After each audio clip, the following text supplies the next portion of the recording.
अस्सलामुअलैकुम नाजरीन, आप देख रहे हैं कमर इन्फो टीवी।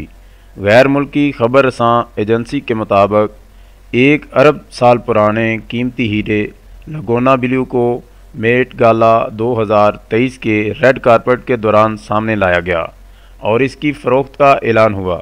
इस हीरे को 1970 में दरियाफ्त किया गया था और अब ये पहला मौका है इस गैर मामूली कीमती हीरे को फ़रोख्त करने के लिए पेश किया गया है, जबकि इस हीरे को 12 से 16 मई के दरमियान जिनेवा में सोथबी के लक्सरी वीक में नुमाइश और फ़रोख्त के लिए पेश किया जाएगा।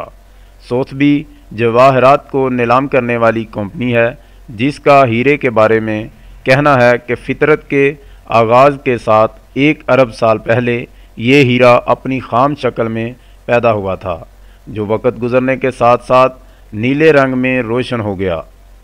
हीरे का वज़न 2 ग्राम 11.16 कैरात है और उम्मीद ज़ाहिर की जा रही है कि हीरा $25 मिलियन से ज़्यादा कीमत में फ़रोख्त हो जाएगा।